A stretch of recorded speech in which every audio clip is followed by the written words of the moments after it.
certo é um relatório simples, pontual e transacional para 3 principais usos: abertura de uma nova loja, avaliação do seu negócio existente e a expansão do seu atual negócio. É muito barato e perfeito para o empreendedor que busca abrir ou conhecer mais sobre o seu ponto comercial, como, por exemplo, qual a aderência do ponto em questão para seu segmento de negócio. São 3 tipos de relatório: Score, Persona e Público-alvo. E você também pode combinar o relatório de Score com o de Persona. Acesse o link na descrição para saber mais. Salve, comunidade do varejo, bom dia, boa tarde, boa noite. Daniel Zanco com vocês aqui em mais um episódio do nosso podcast Central do Varejo, com o apoio da Economapas. E hoje a gente tem um convidado muito especial. As meninas aqui já ficaram, e os meninos também, já soube que são clientes, animados em receber o Gustavo Albanese aqui, fundador, né, CEO do Buda Spa. Gustavo, obrigado pela sua presença aqui. Vamos falar de varejo de serviço, vamos falar de franquia, vamos falar de crescimento, tecnologia. Obrigado pelo seu tempo aqui, pela sua presença. Boa. Prazer estar aqui com vocês. E para a gente já começar, eu acho que para quem não conhece, a marca tem crescido com pontos de venda lindos, né? Acho que quero explorar depois um pouco dessa construção da marca pelo design. Mas conta um pouquinho da história do Buda Spa, né? Como que começou? Quanto tempo você está nessa jornada? Quantas lojas atualmente? Vocês estão vendo aqui algumas das lindas lojas do Buda Spa. Olha só, começamos em 2001. O negócio era paralelo meu e do meu sócio, Jaime. A gente é pai e filho. Então, a gente começou em mercado financeiro. Legal. Então, trabalhava em mercado financeiro, em banco, em operações de M&A, emissão de ações em bolsa, em IB. Então, outro mundo. Outro mundo. E com uma oportunidade, investimos numa unidade que era uma clínica de shiatsu na época em Higienópolis, como uma coisa que despretensiosa para ter um business ali tocando. E viajava para fora do Brasil, fazia roadshows, etc. A gente foi trazendo referências do que tinha mais envolvido no mercado internacional. Naquela época no Brasil não tinha mercado de bem-estar, day spa. A gente foi um dos primeiros a atuar nesse segmento e sempre trazendo ideias de serviços, comunicação visual, forma de trabalho, etc. E nisso, aos poucos, a gente foi desenvolvendo, aprimorando, foi virando referência aqui no país. Em 2008 foi quando eu saí de mercado financeiro para focar especialmente no negócio. Então, naquela fase ainda a coisa estava se fortalecendo, a gente estava com 2 unidades e começamos a profissionalizar e toda a frente de gestão em várias frentes. Então, marketing, comunicação, treinamento, qualidade, processo, tudo isso manualizar, trazendo até referência de empresa mais estruturada para que a gente pudesse ter um crescimento maior. Abrimos franquia em 2009 para 2010, então ainda o mercado sendo testado, palavra bem-estar Rodou bastante tempo, primeiro insight, né? Rodou bastante tempo com unidade própria para depois começar a franquear. A gente estava com 4 ou 5 unidades naquele momento. A gente abriu franquias aí como uma iniciativa de testar e como é que ia ser a receptividade de replicação aí das nossas operações. Foi indo devagar, fomos testando diferentes modelos, mercado de bem-estar foi aparecendo, o mundo de qualidade de vida e combate à ansiedade e estresse ainda estava pequenininho, as coisas foram alimentação saudável, atividades físicas funcionais, a coisa foi toda maturando. Foi aí principalmente depois de 2015 e 2016 que a gente começou a engrenar aí a operação um pouquinho mais rápido, com as coisas aí sendo um pouco mais difundidas no segmento, e a gente começou a estruturar e crescer com a operação. Foi indo bem até 2019 e 2020, pandemia interrompeu aí a nossa operação, então foi um momento de 3 a 4 meses que a gente fechou as operações temporariamente.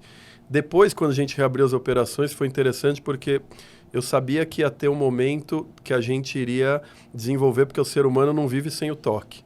Então, a gente falou, não, vai voltar, o toque cuidadoso ainda, que é uma coisa preparada para isso, naquele momento que estava todo mundo distante de toque e tudo mais. Só que eu não imaginei que ia ser tão rápido. Então, depois que a gente começou a dar uma acelerada muito boa para crescimento. E acho que mudou um pouco. A pandemia ajudou, eu costumo dizer que o ser ganhou uma importância maior do que o ter, né? Então, acho que as pessoas tiveram uma clara sensação da finitude, tudo que a pandemia trouxe de sensação para a população como geral. Você fala, pô, vou me permitir me cuidar mais. Eu acho que tudo que estava acontecendo deu uma acelerada grande, né? Uso de tecnologia, Sim. cuidados pessoais e tudo, mas esse lado, o que a gente foi mais carente na pandemia foi autocuidado, foi bem-estar, foi qualidade de vida. A gente tinha muito estresse e ansiedade. Então, as pessoas saíram da pandemia falando, aquilo que eu vivi lá, eu não posso me permitir viver aquilo novamente, ainda que seja um ciclo mais natural da retomada das coisas. Então, a gente via clientes que vinham uma vez por ano, 2 vezes por ano, passaram a colocar na rotina, porque aquilo ele precisava viver um equilíbrio maior. Um dado interessante também é que, assim, depois da pandemia, a gente sempre era lotado e cheio nas operações final do dia e sábado. Depois do trabalho e no sábado. Depois da pandemia e a readequação de hábito home office, que o cara equilibrou o dia a dia dele, como é que ele distribui horas, ajudou muito na ocupação das unidades também, porque aquela terapia que era 10, 11 da manhã, 2 da tarde, 4 da tarde, que era uma ocupação muito menor, ela começou a alavancar também. Então, a pandemia foi também um propulsor aí bem importante para a nossa operação. Disponibilidade de tempo, Isso daí foi onde, e hoje a gente tem, então, são 103 operações. 103 já, que legal. Abertas, a gente tem 15 em implantação, 88 operações aí abertas em várias localidades, principalmente São Paulo e Rio de Janeiro, como estados. Aí a gente tem indo também aí para interior bastante, aí Goiânia, temos em São Luís do Maranhão, em Curitiba, indo para Maringá. Então a gente está tendo uma expansão maior e unidades em vários formatos, né? Então a gente tem operações de rua, operações dentro de clube, de shopping, dentro de clube, dentro de salão de beleza, dentro de academia, dentro de condomínio. Você tem um store in store. Então a gente tem store sempre voltado para um público. A gente começou com o público classe A, é interessante isso, porque no começo até, não é nem que a gente focou em público classe A, mas quem consumia bem-estar naquele momento, lá 20 anos atrás, 20 historicamente, era principalmente mulher e público classe A. Era uma indulgência que ele se permitia até aquele momento. Isso foi mudando bastante ao longo do tempo. Hoje a gente ainda tem um público 2/3 feminino, 1/3 masculino, mas operações que elas são mais longas e de mais tempo, o público masculino já chega a quase 50%. Uau. Então pega a unidade de Higienópolis, que foi a primeira, 45% do público, ele é masculino. E a gente aí foi aumentando também, além do range de idade, cada vez mais público mais novo, que já nasce com aquele ímpeto de bem-estar, qualidade de vida e cuidado. E além disso, a gente foi migrando. Então, depois fomos para A e B+, agora A e B. Então, a gente está quase indo a B e C, ainda está concentrado no A e B ali. Então, tem operações onde a gente tem volume de público-alvo, a gente consegue implantar a operação dentro de store in store, enfim, operações diferentes também. Legal. Eu tenho várias curiosidades. Preço, você está em vários, você falou, né? No Maranhão, São Luís, está em Higienópolis, perfis talvez de público, de renda, diferentes, de maturidade, de acostumados a usar esse tipo de serviço. Você mantém preço, você tem um range de preço, como que você trabalha a precificação? A gente tem 5 ou 6 tabelas de preços diferentes, tabelas padrão, mas que se encaixam naquele momento da unidade. E a precificação ela é super importante, porque ela, além de ser estratégica e fazer parte do modelo de negócio, ela, se mal colocada, ela pode até ser uma barreira de entrada para o cliente, especialmente em lugares onde a gente ainda não tem presença forte de marca. E onde você quer chegar no B e C, né? Exato. Então, o que a gente faz sempre? A gente olha, quando a gente vai para uma nova cidade, faz a pesquisa, o SWOT, ou a pesquisa de mercado local, entende quem são os players.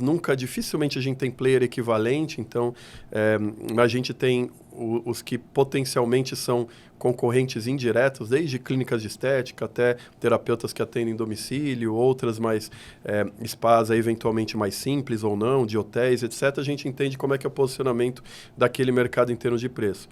A gente tem uma oferta bem qualificada e processo sofisticado de experiência, de serviços, de rituais, de ambientação e tudo mais, mas a gente busca entrar ou no preço ou um pouquinho abaixo do que aquele mercado naquele momento, porque a gente, na hora que vai ainda no mercado em desenvolvimento e novo, que está tendo um crescimento grande, a gente já tem naturalmente várias barreiras de entrada. O preço não pode ser mais uma delas. Então, a gente posiciona naquele preço, entende como que, para que ele não seja barreira de entrada, vai prospectando e gerando cliente, fidelização crescimento de volume, até que a gente periodicamente vai analisando e buscando sempre reposicionar a tabela de preço em um patamar acima, onde a gente entende aí que tem depois que você criou o hábito, né? Aí você consegue Isso. recompor margem. Então tem público-alvo e tem nível de maturidade, porque às vezes uma operação que está 20 anos no mercado, por mais que você vá para um bairro nobre, um bairro premium com poder aquisitivo, você não consegue começar naquela mesma tabela de preço, tem que formar clientela e subir. Então a precificação é uma arte aí que é importante ser feita com cuidado. Legal. Também.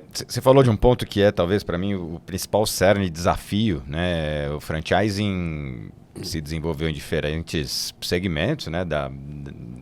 Tivemos uma fase dos cursos de idiomas, depois da alimentação, franchising de produto, muito movimento de D2C, da indústria indo se conectando com o consumidor através do franchising. E há alguns anos, eu diria, acho que já uns 5, 10 anos, que figurando sempre entre as maiores taxas de crescimento as franquias de serviço. O que para mim é um baita desafio, né? Eu vim de uma escola de franchise de produto. Depois, né, tem um negócio com a minha esposa, tem uma clínica, minha esposa é dermato, é serviço. Já tive investimento nesse segmento.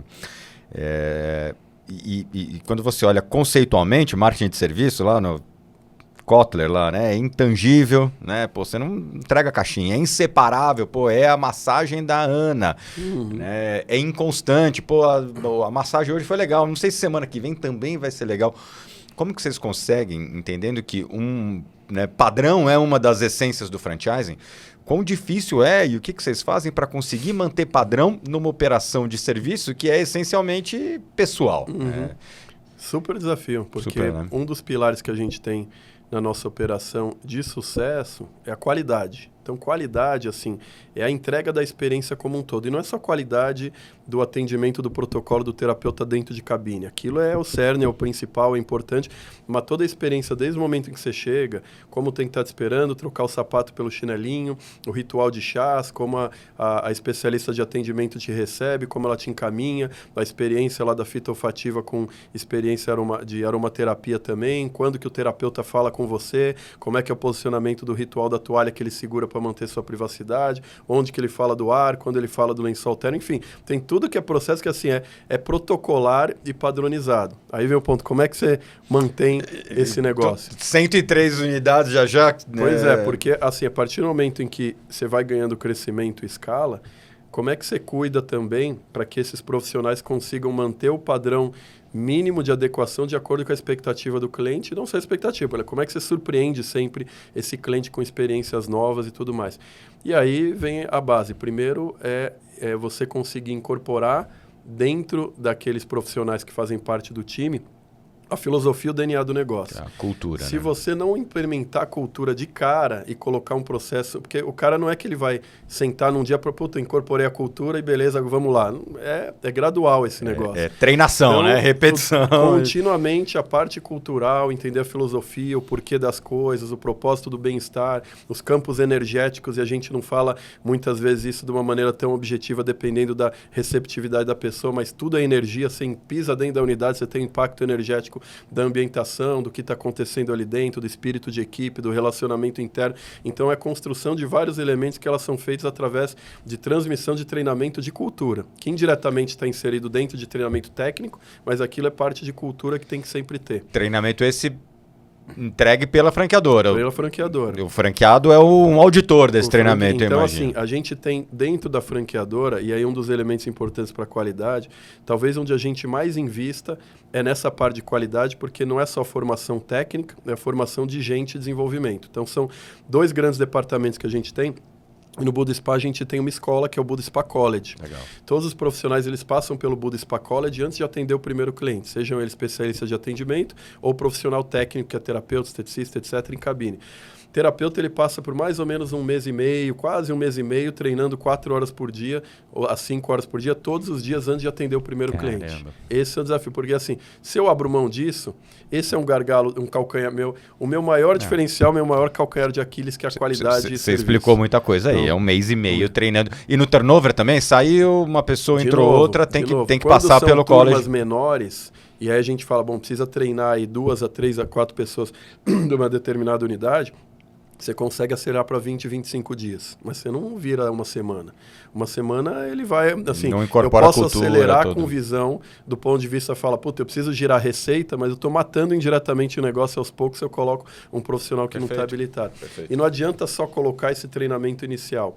E aí que está aqui a construção pequenininha que vai incutindo dentro da pessoa ao longo do tempo, precisa ter uma construção de reciclagem permanente. Então a gente tem todo um trabalho no departamento de gente e gestão interno, que é programa de incentivo para terapeuta, programa de valorização e metas, programa de reciclagens periódicas, Zooms mensais de encontros. Então, tudo isso a gente vai incorporando, tem uma rede social corporativa de relacionamento interno e que fazer com que a franqueadora, porque o grande desafio que tem também no franchising é como é que a franqueadora que desenvolveu o modelo de franquia principal e que sabe o norte, como é que são as ferramentas, etc., como é que ela chega na ponta para gerir a equipe do franqueado. Não é responsabilidade da franqueadora gerir, mas também, a partir do momento em que você simplesmente gere o franqueado para que ele seja um bom gestor, você deixa uma parte da responsabilidade aí na mesa, a ponto de o franqueado falar, de repente o cara, ele é muito bom em vendas e negócio, mas ele é péssimo em relacionamento pessoal, vice-versa. Então, a gente criou uma mecânica de fazer com que a franqueadora consiga também falar com a ponta,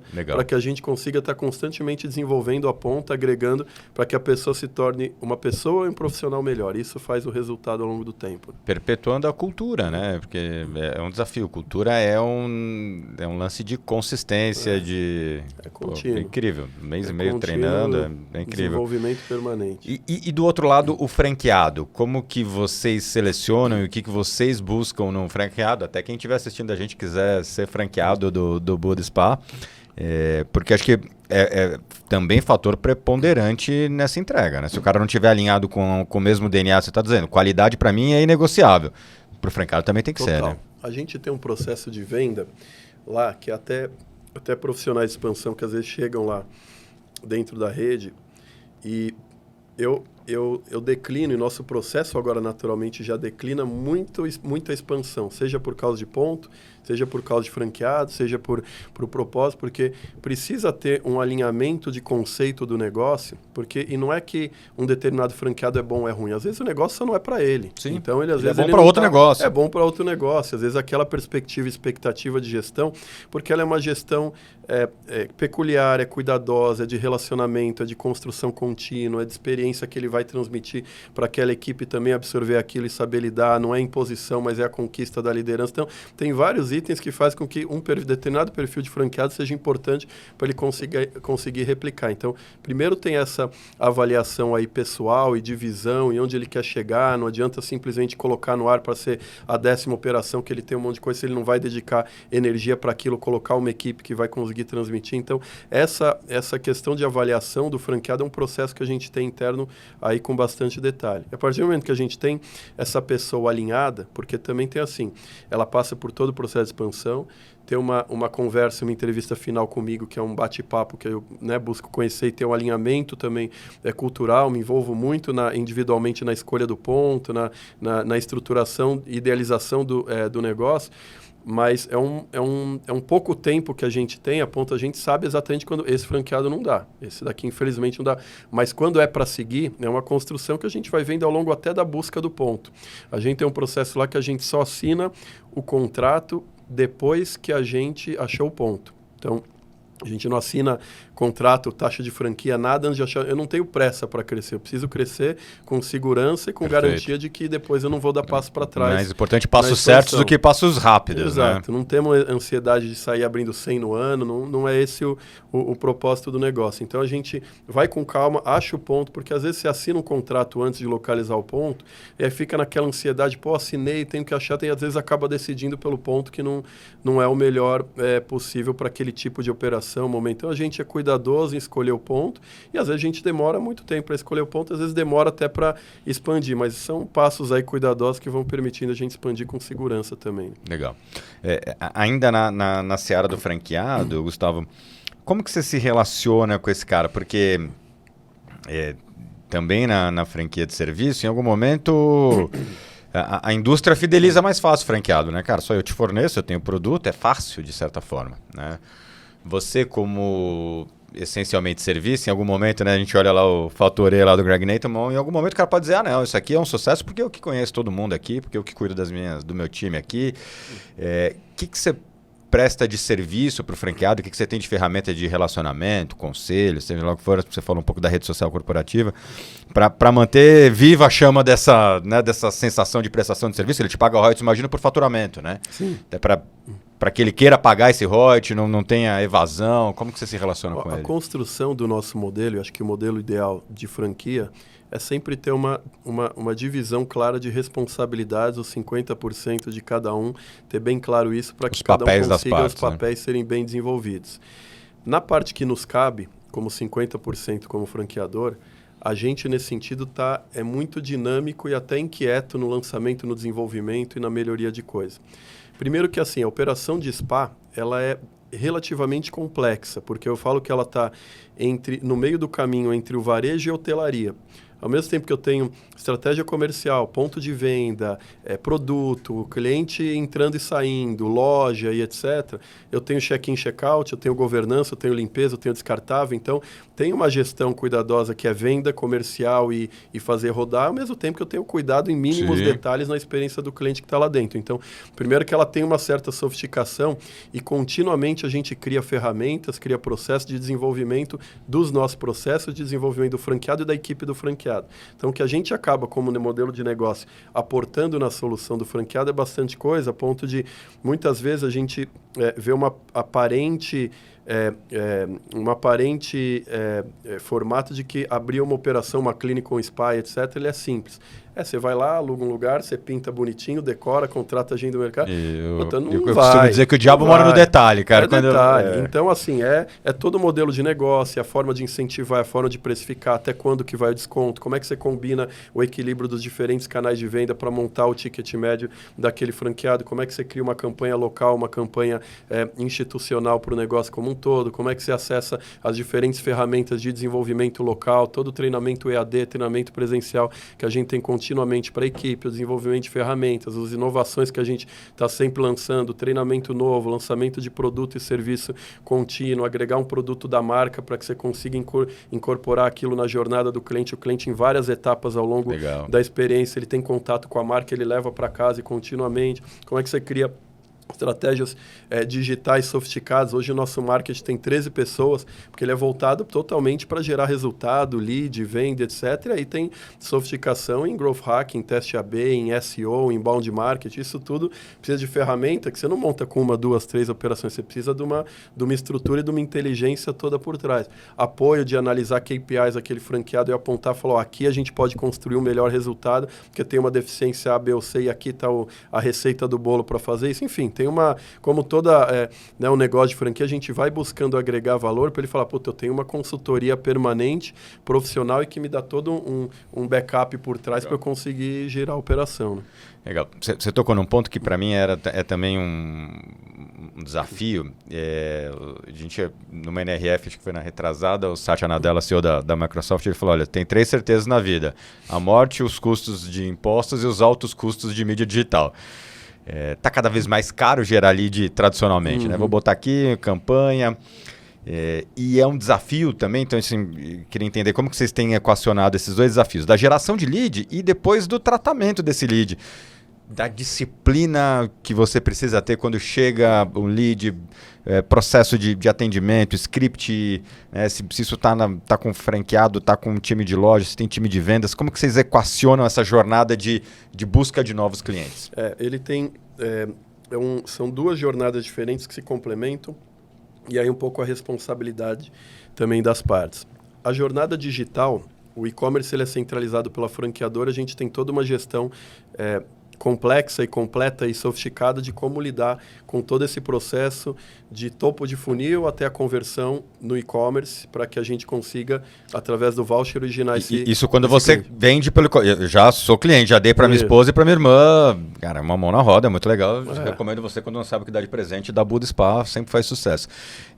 E aí você concentra isso. E é representativo na venda já o e-commerce? Quase 30% do volume da rede inteira é online. Então a gente consegue gerar e criar uma originação toda de um processo que vem de mídia, de relacionamento, de recorrência, etc., até esse cliente ele pingar na loja, porque a gente vende, aí a partir do voucher ele consegue em qualquer unidade da rede, tem toda a integração de sistemas. Aí ele passa uma outra jornada, que é um outro funil, que é o funil da loja. Esse é o do franqueado. Isso. E aí é franqueador de novo. Tem o trabalho de desenvolver ferramentas, como é que você trata o cliente, que uma coisa é você vender para um cliente que ganhou um voucher e está ali a primeira vez. Outra coisa é você vender para um cliente que vem toda semana e está predisposto a comprar um pacote, porque, então, assim, são perfis diferentes, jornadas diferentes que o atendimento em loco, o PDV precisa fazer, quando que oferece produto, porque você tem, no final do atendimento do cliente, você tem ali, não tem um minuto para falar com o cliente, muitas vezes. Como é que a especialista de atendimento foca naquele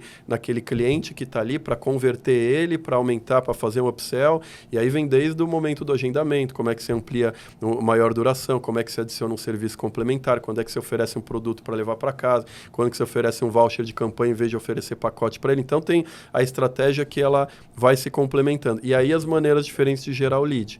No online, e aí voltando, no online a gente tem uma série de métricas, e aí a gente precisa de ROI, e aí é um ROI pré-determinado, porque a gente precisa gerar uma receita online para ter capacidade de repassar para o franqueado, porque senão, se eu gerar, por exemplo, 50% é meu custo de aquisição do meu valor de venda, aí você não vai ter repasse. Não tem como...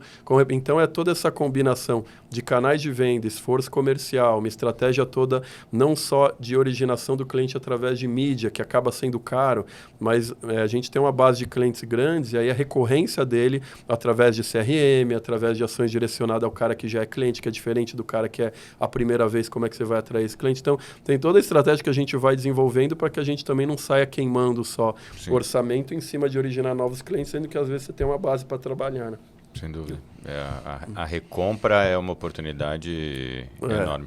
E as lojas têm uma executiva de vendas, têm uma especialista de atendimento com essa obrigação. Ela não tem uma pessoa específica para vender. Tá. Ela faz parte do... Porque às vezes você vê isso no mercado de estética, né? Estética é muito comum isso. O estética aí tem a diferença... Assim, às vezes parece que o mercado de estética é parecido. A gente falava disso. É outro bicho. É outro negócio. Então, o processo todo de venda. As clínicas de estéticas, em geral, elas geram muito lead que às vezes não está vendido dentro da unidade, porque aquele cara foi fazer uma anamnese, uma experimental, uma primeira sessão, e depois ele vai para a consultora para ela vender o tratamento completo, que aí tem um ticket médio maior, tem um tempo de convencimento, uma explicação de A mais B mais C de por que ele precisa daquele tratamento e qual a recorrência dele. Então, tem toda uma jornada diferente.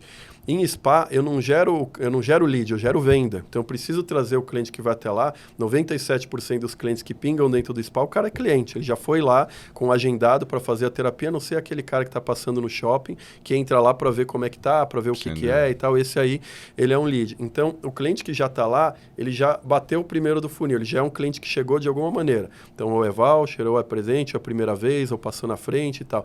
E aí tem a estratégia de fazer esse cara descer no funil com várias opções de upsell, de venda. Então, a gente não chama ele para um momento de venda, até porque você não consegue justificar por A mais B por que ele precisa do momento de bem-estar. Você até consegue de maneira científica, mas não é um argumento de venda forte. Funciona muito. Não funciona bem. Então, você precisa criar todo o ecossistema de atendimento, de qualidade no terapeuta, da recomendação técnica, da complementação do atendimento na equipe de especialistas que está lá no final para fazer a venda. Então, é um processo de construção de time ali, né? E não há nada mais fácil de comprar mais do que o cliente encantado. Né? Assim, se você encanta nessa jornada, a chance de... E o desafio, porque assim, você entender qual é a jornada do cara encantado também é importante. Porque às vezes é um cara encantado que tem um pacote de 20 sessões.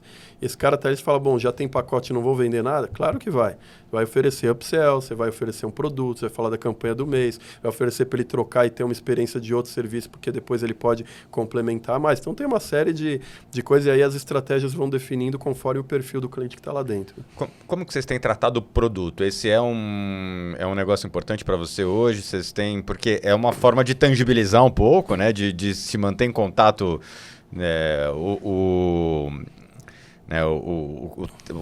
assim como cresceu o cuidado pessoal na clínica, no spa, também cresceu o cuidado pessoal em casa. Uhum. Vocês estão olhando para esse mercado? É nessa linha de... Com certeza. O produto, ele às vezes ele é visto de maneira superficial pelo gestor e às vezes até pela análise puramente financeira, só como um ponto, quanto que ele agrega na minha receita. ele é muito além disso. Sim. Ele é estratégico para a operação, porque a partir do momento em que você tem um produto com a marca e que faz parte da experiência do cliente desde quando ele chega, quando ele coloca o chinelinho do Buda Spa, quando ele vai tomar o chá de calma do Buda Spa, quando ele vai tomar chá indiano do Buda Spa, quando ele vai ter um óleo essencial para favorecer o sono do Buda Spa, quando é o óleo de massagem do Buda Spa. Isso tudo, primeiro que ele cria um outro senso de valorização do ambiente onde ele está. Então isso daí já sobe um nível. E gera, né, Gustavo, uma identidade com a marca Buda Spa, não só com aquela prestadora de serviço, Exato. com aquele prestador de Tá serviço, com aquele terapeuta. Que Exato. É profissional e tal. Aquela pessoa fora não é a mesma coisa. Isso. E aí o cara, quando ele sai de lá e ele tem contato com o produto em várias instâncias da jornada dele, ele é muito mais propício levar aquele produto da casa para casa do que ele simplesmente olhar um produto na prateleira que ele até gostou, mas durante toda a jornada que ele teve a experiência positiva, ele nem viu aquele produto lá. Então, esse é mais difícil de vender. Agora, você vender um óleo essencial que o cliente gostou, você vender o chá que ele acabou de degustar, você ter o travesseiro de lavanda que ele relaxou e pode levar para casa para fazer compressa e relaxar, dor de cabeça, dormir com ele, tudo vai virando mais fácil e aí você vai desenhando tudo dentro da experiência dele. E quando ele leva isso para casa, ele tem a marca que ele vai sempre lembrar, virando para ele uma marca top of mind, ele vai lembrando quando ele está em casa, naquele momento de bem-estar, ele vê o produto e agrega, depois ele lembra da operação, a recorrência indireta do serviço, ela é maior, então tudo vai sendo construído em torno disso, o produto é estratégico. Concordo contigo. E pensando em construção de marca, em top of mind, em novos momentos de compra, vocês já pensaram em canais alternativos para o produto? Do tipo, de repente, ter numa boutique de beleza, ter num... Eu acho que é uma construção. Ainda de maneira individualizada, não, porque hoje o produto está muito associado à experiência que a gente entrega para o cliente. A prestação do serviço ali do momento. A prestação do serviço, ele usa aquele produto, então ele fala, eu gostei tanto desse momento que eu quero levar um pouco dessa experiência para minha casa. Então, por isso que a venda ela é até um complemento de um nexo causal ali dele, que gera o incentivo dele comprar maior. Quando a gente faz um spin-off, transforma esse produto numa loja independente, eu preciso também fazer com que essa loja não seja puramente produto, porque eu não vendo produto pelo produto. Eu não vendo um chá por um chá que ele tem opções milhares aí para comprar, ou um óleo, ou alguma coisa. Eu preciso fazer com que a experiência daquele produto físico ele seja associada ao que ele teve. Então, a partir do momento que a gente vai construir, isso tem até um planejamento nosso a médio e longo prazo, de transformar e criar lojas independentes puramente de produtos, mas não só o produto pelo produto. É uma loja que ela precisa ter experimentação, experiência, e o sensorial despertado por aquele produto seja experienciado na loja. Ele fala, eu quero levar isso para casa. Sim. Não é simplesmente olhar na prateleira, gostei e levar. Então tem esse DNA da marca que precisa acompanhar tudo que a gente faz. A gente viajando, vendo varejo ao longo do mundo, já te convido para a gente ir para a NRF junto, a gente tem lá o nosso grupo. E a gente vê algumas operações que têm esse DNA quando vendem produto, mas não vendem só o produto. Tem muito da experimentação, do toque, né, a vendedora não é nenhuma vendedora, é uma demonstradora, assim, é quase e acho que é uma pista interessante. Ele precisa viver o produto lá e precisa despertar algum dos sentidos daquele cliente, e hoje a gente fala mais de 8, 10 sentidos, não são só os 5, mas algum dos sentidos precisa ser despertado pelo produto, porque a partir do momento que você coloca puramente produto na prateleira, ele vira um comparável de qualquer outro produto de mercado. Precisa ser acoplado a ele algum tipo de visão ou de sensorial que outros não têm. E isso é marca, é construção e é serviço junto. Então, ainda ele passa a ser um serviço através do produto, né? É uma construção. Starbucks, por exemplo, que vai lá e bota a marca dele, que nasceu do varejo, bota a marca dele na cápsula de café, na bebida gelada. Isso funciona muito no mercado americano.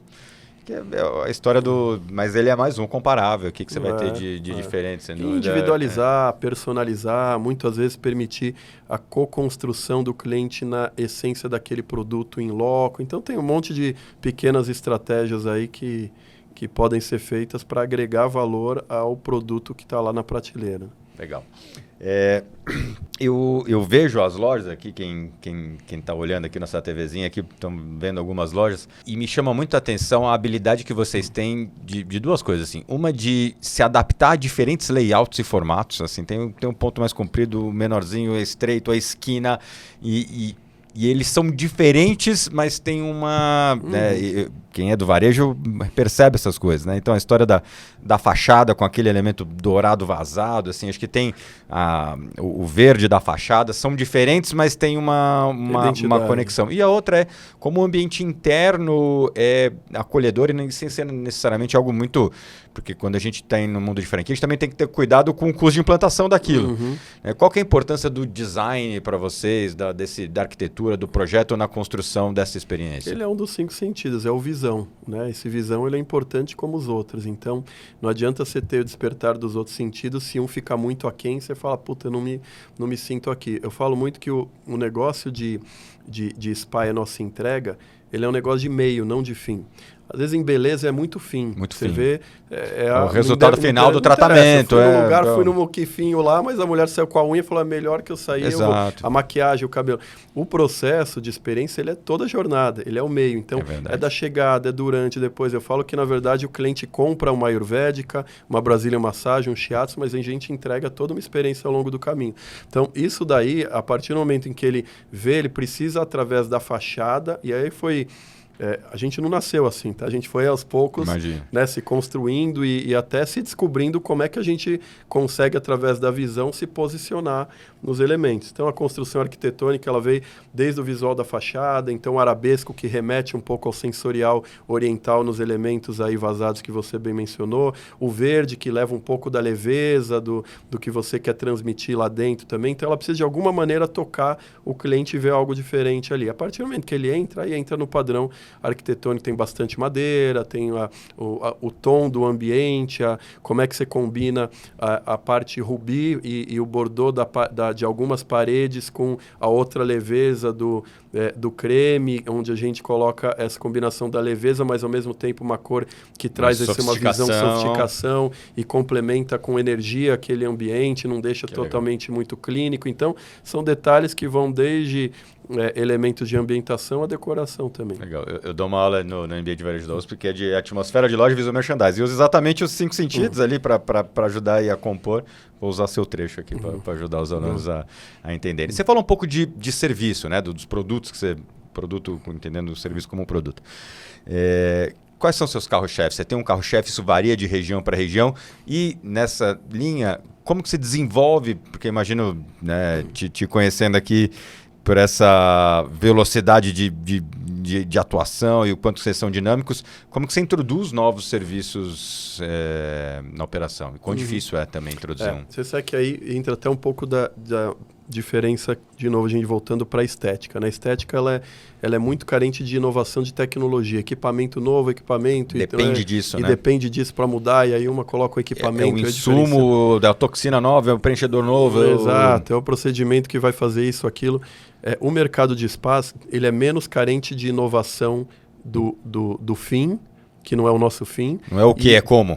A experiência do meio, ela precisa estar sempre em transformação. Se a gente fosse a mesma empresa há 5 anos e a mesma experiência, talvez a gente não estaria conseguindo.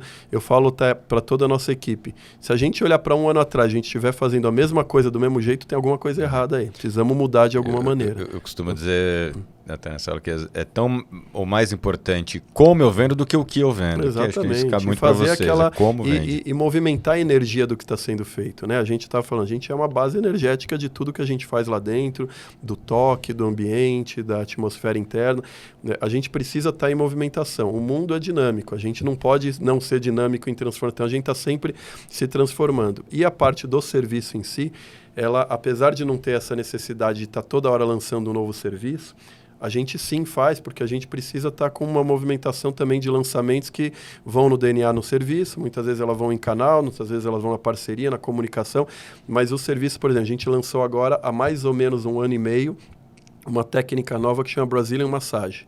Assim como a gente tem a massagem sueca, que é a tradicional relaxante, a balinesa, a massagem thai, massagem indiana e várias no mundo, a gente falou, por que no Brasil não tem uma massagem brasileira com toda essa característica natural, de natureza, etc. A gente falou, vamos criar uma técnica puramente brasileira. Fantástico. Aí o que a gente fez? A gente trouxe um especialista, um mestre francês que cria protocolos para grandes spas no mundo inteiro, veio para o Brasil, selecionamos um time de 12 principais terapeutas sêniores na rede Buda Spa, e a gente falou, vamos construir um negócio do zero, que não existe. Que legal. Esquecendo tudo que é protocolo que você já viu e criando uma coisa puramente brasileira, com novos movimentos, etc. Eles ficaram lá durante 1 mês na primeira rodada, desenvolveram 3 meses, depois mais 1 mês na segunda rodada, até sair o protocolo final. E o protocolo final a gente foi apresentar no Campeonato Mundial de Massagem em Copenhague, na Dinamarca. Foi o time lá, foi bem bacana. Muitas surpresas Então, de como é complexo e que existe um campeonato mundial. E tem até massagem. o negócio, tem até nessa linha. Então, é difícil ser jurado disso.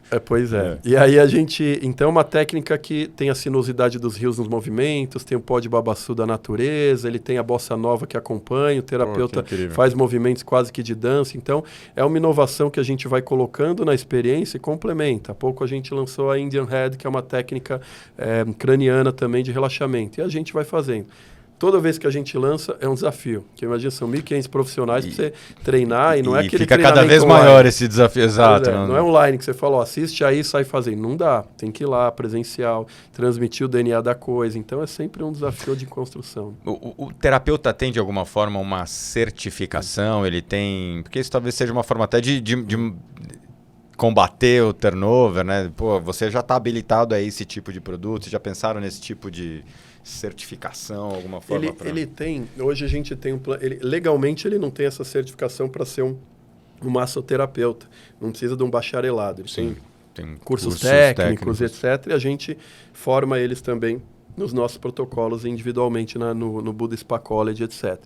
O que a gente tem internamente é um programa de incentivo para esses profissionais, em que semestralmente, com métricas mensais, a gente avalia ele semestralmente, ele vai de bronze, prata, ouro a diamante, ele vai se colocando conforme as métricas que ele vai atingindo, e tem métricas aí objetivas. Então, fidelização, volume de atendimentos, NPS de cliente, legal. A parte toda de autodesenvolvimento, tem uma parte de avaliação de colegas também para fins de espírito de equipe. A gente vai colocando metas mensais, ele vai acompanhando mensalmente como que ele está e como é que ele faz para chegar lá. Isso impacta na repartição de resultados e remuneração dele. Então, ele vai ganhando medalhas e subindo e se estimulando tem uma gamificação, de certa forma, do processo de construção do desenvolvimento dele também.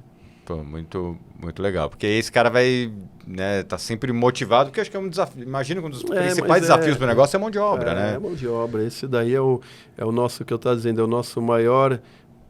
diferencial, maior calcanhar de Aquiles. Você botar o ovo de pé, você consegue vantagem competitiva a partir disso.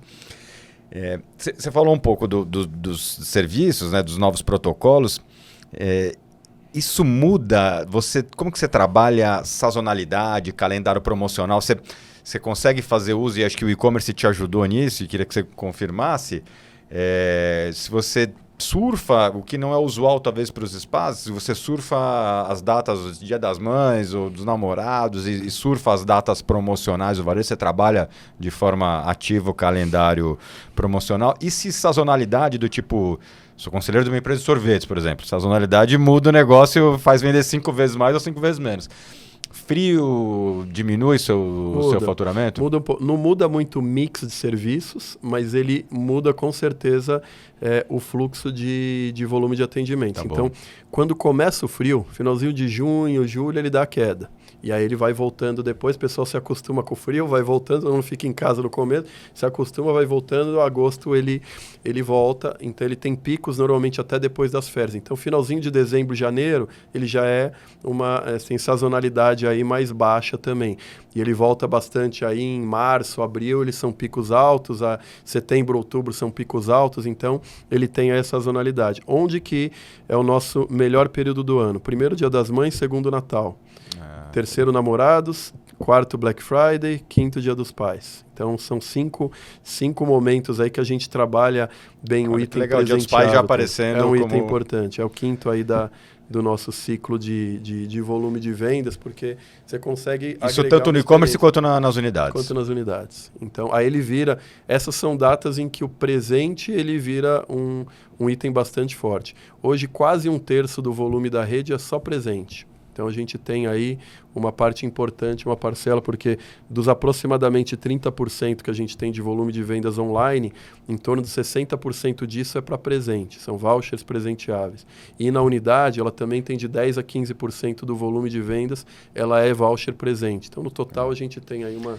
E os canais que você tem para venda do voucher presente são o e-commerce e a loja. Você porque é importante para a cultura, por exemplo, do americano, o cartão presente, de repente você já pensou em alguma parceria com alguém que tem um DNA parecido, te vender, né, de certa forma, ter o seu voucher para venda, vender pelo serviço, pelo valor? A gente tem algumas parcerias assim, elas existem pontualmente, algumas contínuas como marketplaces e até rede de afiliados também, mas ela nunca é como o nosso próprio canal, né? Então eles são itens que vão agregando ali na forma da gente distribuir, porque dentro do meu canal eu tenho minha vida tá lá dentro, ele tem experiência, e você tem a habilidade de vender, você vende de novo, é como vende, não o que vende, você não vende só a massagem. Não é simplesmente compra uma terapia, você vê o que faz, você vê vídeo, você vê história, você vê o processo visual que já encanta ali no processo de compra. Então, tem todo o desenvolvimento em cima do canal de venda. Legal. Vamos falar um pouquinho mais de franquia. Quais são os planos de expansão para o futuro? Vocês têm um formato que vocês... Putz, aqui é um formato que tem mais pista, uma região. O que você está olhando aqui para os próximos meses? A gente tem ainda um potencial. Hoje a gente abre umas 3 unidades por mês, mais ou menos.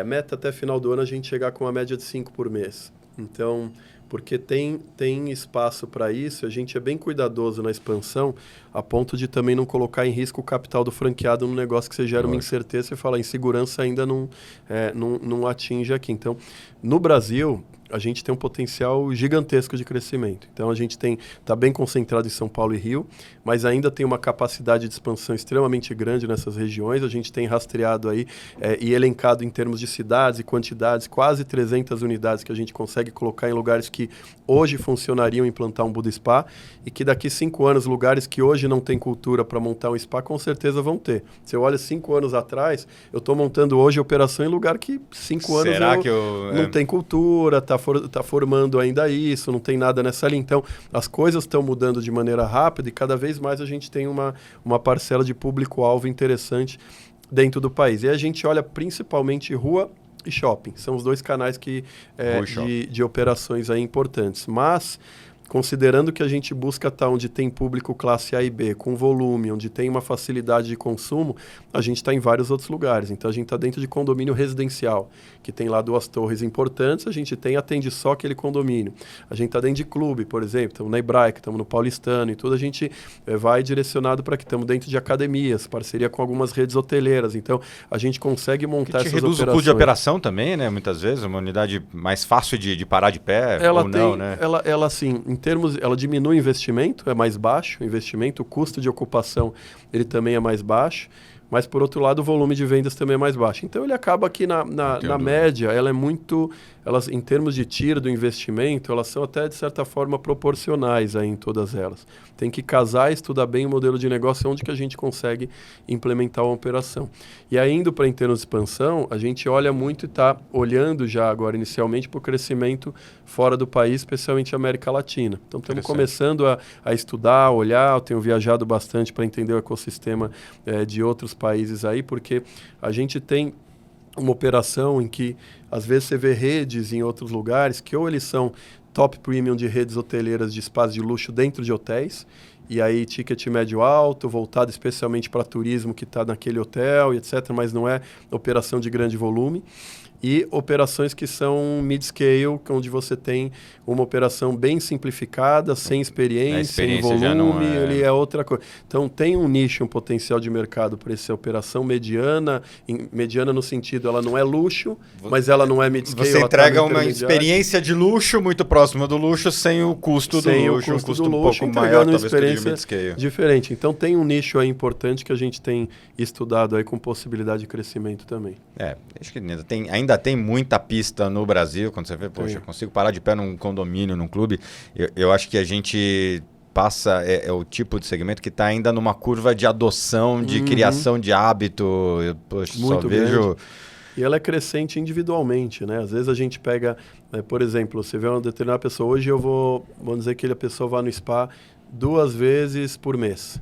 Você pega 2 anos atrás, ela muito provavelmente não ia uma por mês. E esse ciclo ele vai aumentando, vai colocando no ritmo, vai equilibrando aí a vida, porque nada como o equilíbrio para a gente conseguir desempenhar todas as nossas atividades aí com uma frequência adequada. Então a gente vai entendendo isso, o ser humano vai percebendo o benefício que isso gera para o dia a dia, gera para o mental, etc. Então ele vira um negócio que, além de ser algum negócio rentável para o franqueado e para a operação como um todo, ela gera o bem-estar. Acho que esse é um propósito importante que a gente tem aí para conseguir também desenvolver algo que está agregando valor para o universo como um todo. Legal, e para as pessoas. Não, sem dúvida. Acho que tem um papel social ali, um papel muito, muito bacana de trazer mais qualidade de vida, de trazer as pessoas olharem mais para a essência. Isso é muito bacana. E para quem pensa em investir no Boot Spa, quais são os níveis de investimento? Você falou é um negócio lucrativo para o franqueado. Como são os números? Varia de acordo com o tamanho, formato? Como que vocês se apresentam na expansão? Modelo padrão, tá? Loja de rua ou loja de shopping. Investimento entre 600 e 750 mil, mais ou menos, tudo, com taxas, investimento, estrutura, física e etc. Break-even na média de 6 meses, apesar de que a gente está num momento bom e bem antecipando esse break-even. Tem operações que nascem sem necessidade de capital de giro, etc. Mas a gente conta com modelo de negócio padrão 6 meses, um payback de 30 a 36 meses. Esse é o modelo padrão. Aí, quando a gente vai para operações de hotel e academia e condomínios, que elas não são tão óbvias, porque diferente de rua e shopping, que a gente vai proativo e fala, esse bairro, essa região, vamos procurar. Às vezes você não encontra hotel que tem espaço, ou academia, ou então a gente tem uma velocidade de crescimento menor e às vezes a gente vai encontrando pontualmente uma oportunidade ou outra. E aí vai variar como é que é a estrutura e tamanho. Então, varia entre 300 e 450 mil, dependendo dessas operações menores, e mais ou menos, talvez um pouquinho mais acelerado o retorno, mas muito próximo disso também. Tá bom. E quantas pessoas trabalhando numa unidade média ali quando começa? Vai variar do tamanho dela. Então, operações de rua e shopping, a gente começa com entre 6 e 8 a 9 salas de atendimento, mais ou menos. Então, a gente... 6 a 9 salas de atendimento. Salas de atendimento. Legal. E em torno de 8 a 11 terapeutas, vai depender também do tamanho, volume, etc. 3 a 4 especialistas de atendimento, também dependendo da operação. E aí, normalmente, é uma pessoa de limpeza, e aí o franqueado faz a parte administrativa. Conforme a coisa vai evoluindo, ele vai agregando equipe para ter um staff para desenvolver. E o franqueado participa do negócio. Tem que participar. Você procura não é um investidor. O franqueado puramente investidor, ele até consegue colocar uma operação dessa no ar com 2 condições, e isso a gente olha bastante. Primeiro, se ele já teve ou tem outras operações de franquia e sabe como gerir o cliente final, especialmente em serviço. E se ele tem um time de back-office que já tem essa experiência prévia anterior. Ou ele, pessoalmente, prévio anterior. Porque, às vezes, é uma operação nova, não adianta você colocar a equipe e funcionário para tocar uma coisa que o investidor não vai estar envolvido, você perde a equipe, a coisa não vai, então...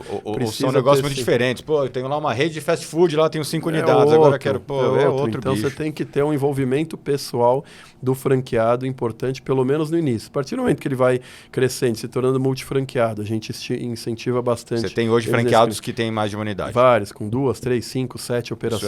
Isso é sinal de que o negócio é bom. Você digo, olha, se o franqueado... A melhor ferramenta de venda de franquia é franqueado feliz. Hoje a gente tem 1,5 unidades por franqueado na média. Legal, na média já.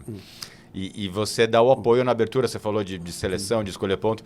Até a gente estava falando, nosso parceiro aqui, Economapa, você faz estudo de geomarketing para ajudar o cara a entender o perfil. Além do geomarketing, tem uma análise pontual da região que é super importante, porque às vezes você está no melhor bairro da cidade, mas você errou na rua. Você está atrás de uma árvore lá que o fluxo de carro tem um muro enorme.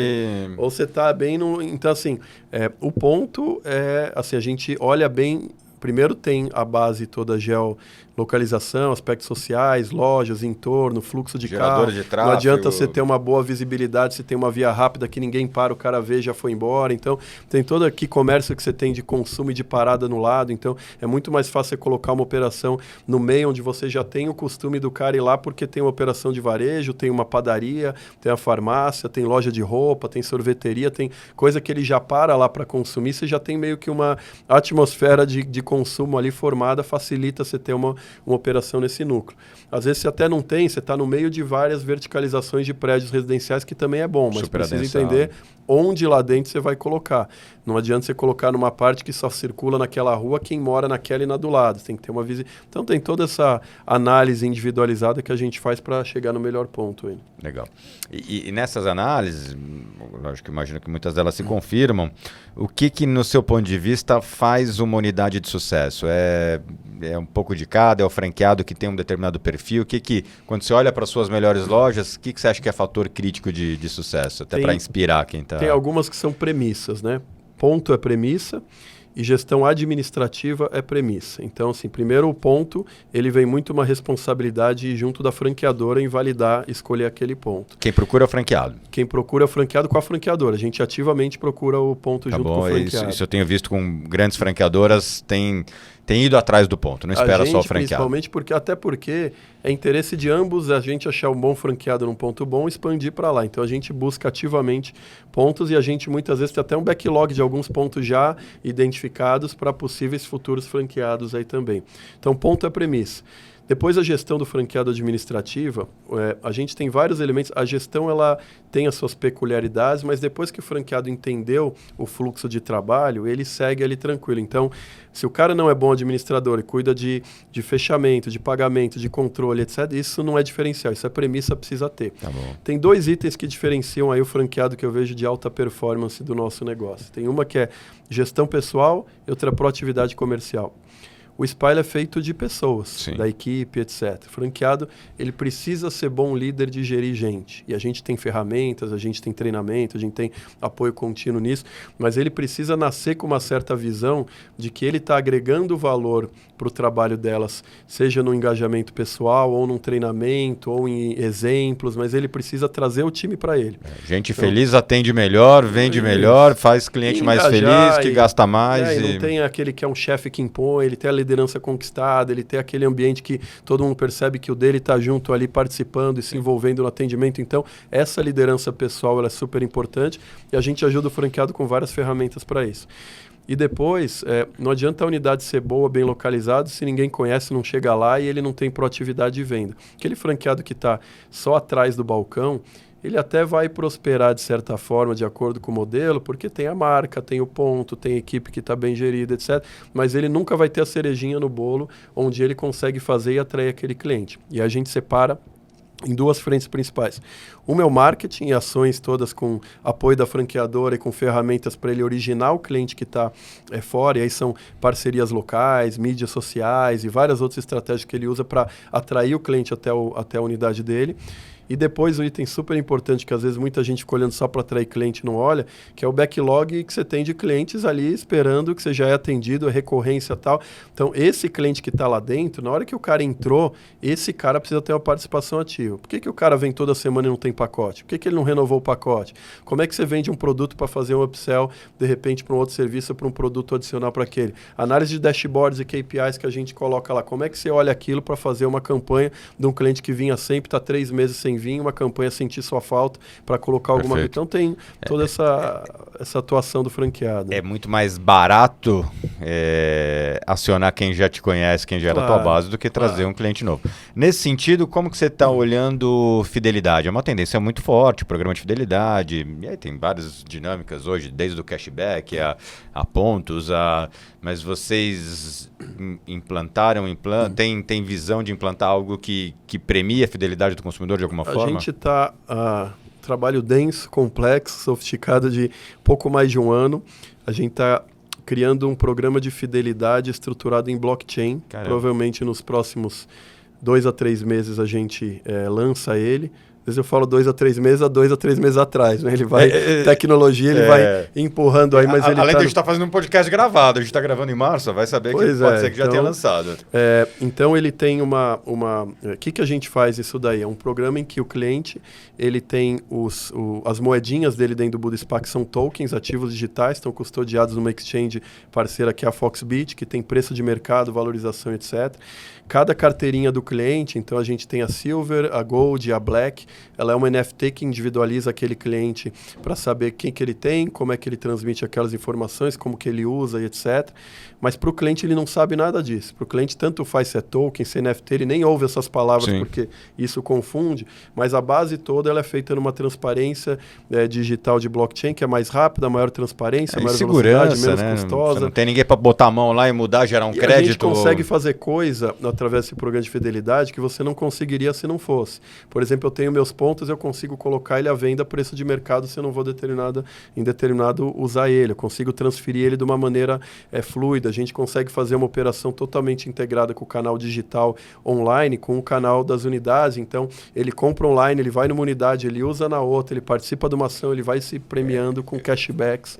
Você vai adicionando. Nessa dinâmica de uma engenharia absurda de uma câmara de compensação, né? Porque o fluxo financeiro e o fluxo da prestação de serviço e o repasse é complexo. Por isso que tem todo um sistema, e aí a gente integra com o nosso e-commerce, com o PDV das unidades, com a estrutura de custódia da exchange parceira, com uma aplicação voltada para a gestão de todo esse sistema de benefícios. Por isso que a gente está há um tempo aí desenvolvendo, estamos quase nos finalmente, mas vamos colocar um negócio totalmente diferenciado que não conheço no país ninguém que faz essa maneira como a gente estruturou esse programa. Não conheço ninguém que está usando blockchain para dar segurança. E aí você consegue comprar, então a gente coloca experiências a preços diferenciados e a gente coloca benefícios crescentes dependendo do nível da carteirinha do cliente. Se ele é Black, ele vai ter um concierge específico para atendimento dele, vai ter uma massagem no aniversário, vai ter desconto experiências adicionais. Então, aí ele consegue usar aquelas moedas dele, que são os tokens, para adquirir uma experiência online e utiliza em qualquer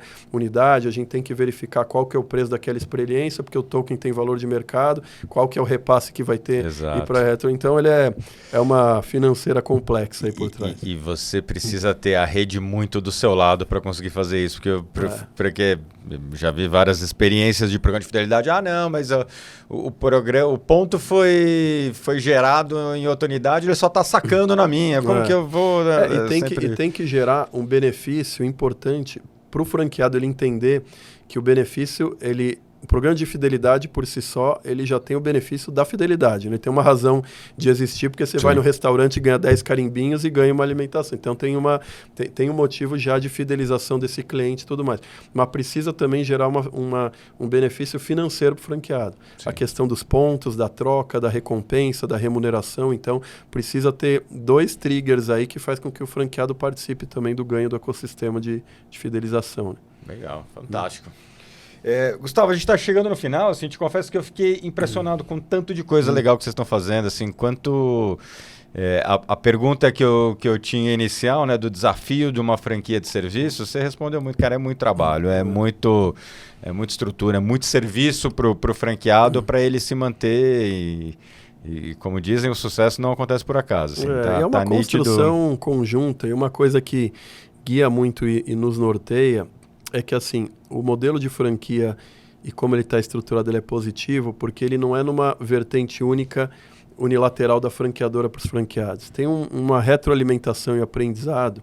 Isso é importante, o franqueador estar aberto com essa cabeça, porque a gente, por mais ter operação própria, coloque, teste, etc., a gente aprende muito com a realidade dos franqueados e essa troca saber ela é super ouvir é rica. Fundamental, né? E a troca que funciona, às vezes vai num lugar, não vai em outro, mas você testa em um, pega, aprende. Então, é uma construção em conjunto. E, de novo, está todo mundo no mesmo barco construindo e rumando para o mesmo caminho. Sabendo ter clareza da separação das funções das partes e como é que a gente constrói em conjunto isso, aí não tem como não prosperar. Né? Legal. Cara, obrigado pela generosidade em compartilhar. Fica à vontade se você quiser deixar mais algum recado aí. E foi muito bacana e prazer. Sucesso demais muito aí bom pro aqui, Bootspá. trocar ideia e contar um pouquinho do modelo que está sendo desenvolvido. Prazerzão. Legal. Boa. E você fica de olho, a gente tem mais vários episódios com gente legal, assim como o Gustavo Albanese, nosso obrigado Economapas, que é nosso parceiro aqui no apoio, e fica de olho e segue aí o nosso podcast Central do Varejo. Valeu. Boa. Muito bom, cara. Show. Que legal. Valeu.